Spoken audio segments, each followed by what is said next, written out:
नमस्कार मंडळी, आज आपण बनवणार आहोत दोन अतिशय लोकप्रिय आणि तोंडाला पाणी आणणारे पदार्थ.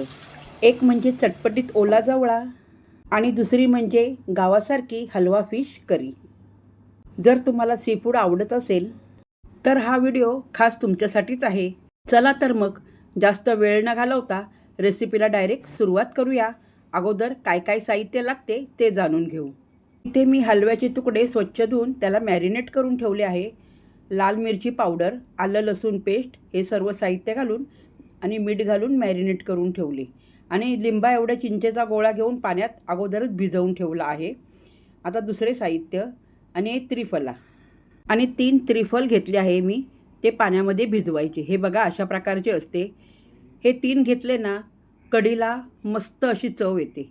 आणि बेडगी मिरची आणि शंकेश्वरी मिरची असे मिळून 8 मिरच्या आहेत. त्यासुद्धा मी पाण्यामध्ये भिजवून ठेवल्या होत्या.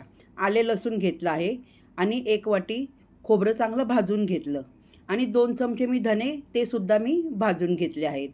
आता पुढची तयारी करूया.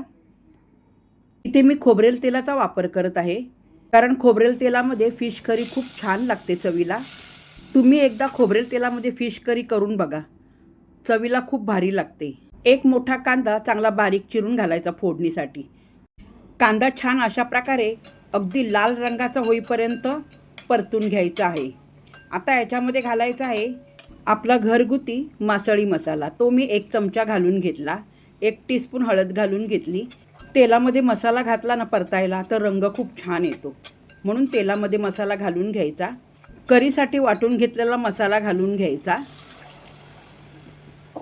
तुमच्याकडे फिश करी कशी बनवतात हे मला कमेंट्स करून नक्की सांगा, कारण प्रत्येकाची फिश करी बनवण्याची पद्धत फार वेगळी असते. कोणी कांदा खोबरे भाजूनसुद्धा फिश करी बनवतात. आता गॅस मोठा करून चांगली 1 उकळी आणून द्यायची. 1 उकळी आली म्हणजे अशी खळाखळा चांगली उकळी आली पाहिजे. 1 उकळी आली. आता याच्यामध्ये वरतून चिंचेचं पाणी गाळून घालायचे.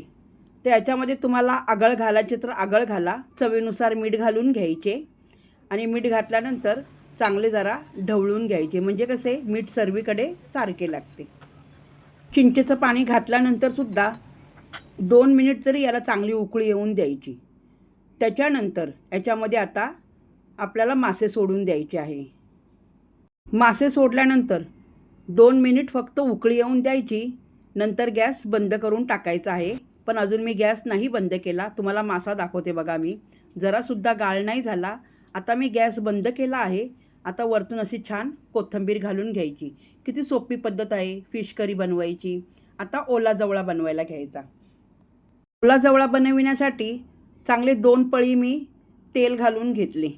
तेल चांगले गरम होऊन द्यायचे.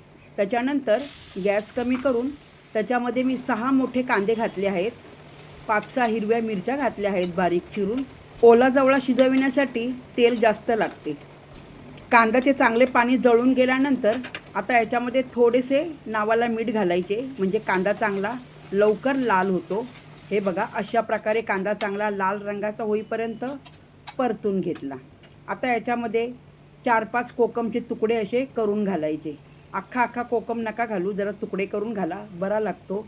आलं लसूण मी किसून घातले. तुम्हाला पेस्ट घालायची असेल तर पेस्ट घाला, पण आले आणि लसूण किसून घातला का चव खूप छान लागते, म्हणून आले आणि लसूण किसून घालायचे. हिरव्या मिरच्या कापून घातल्यामुळे इथे मी 1च चमचा आपला घरगुती मसाला घालत आहे. 1 टीस्पून मी हळद पावडर घातली आणि जो तुमच्याकडे मसाला अवेलेबल असेल ना तो घाला. लाल मिरची पावडर जरी घातली ना तीसुद्धा छान लागते.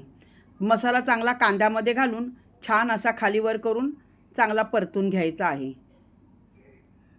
एकदा का मसाला चांगला परतून झाला, ओला जवळा 2 पाण्याने स्वच्छ धुवून घेतल्यानंतर त्याच्यातले पाणी चांगले पूर्णपणे निथळून काढायचे आहे. पाणी जर का तुम्ही चांगले निथळून नाही ना काढले तर त्याचा वास येतो आणि त्यामुळे खायची इच्छासुद्धा होत नाही. जवळा चांगला मसाल्यामध्ये खालीवर करून परतून घेतल्यानंतर चवीनुसार मीठ घालून पुन्हा एकदा चांगले खालीवर करून परतून घ्यायचे. ओला जवळा शिजविण्यासाठी पाण्याचा जरासुद्धा वापर नाही करायचा. वाफेवर शिजवून घ्यायचा आहे. मंद आचेवरती झाकण ठेवून 5 मिनिट त्याला वाफ देऊन घ्यायची. 5 मिनिटानंतर झाकण काढल्यावरती बघा छान अगदी शिजवून निघतो, कारण जवळा शिजायला वेळ नाही लागत. तो तेलामध्ये छान शिजवून निघतो. गॅस बंद करून बारीक चिरून कोथिंबीर घालायची वरतून. तर कशी वाटली तुम्हाला आजची ही सी फूड रेसिपी? ओल्या जवळ्याची सुक्की भाजी आणि हलवा फिश कढी. अशा प्रकारची डिश तांदळाच्या भाकरीबरोबर किंवा भाताबरोबर अप्रतिम लागते. ही रेसिपी तुम्हीसुद्धा ट्राय करून बघा. कशी झाली मला कमेंट्समध्ये सांगा. व्हिडिओ आवडला असेल लाईक करा, शेअर करा आणि सबस्क्राईबसुद्धा करा. पुन्हा भेटूया अशाच नवीन रेसिपीबरोबर.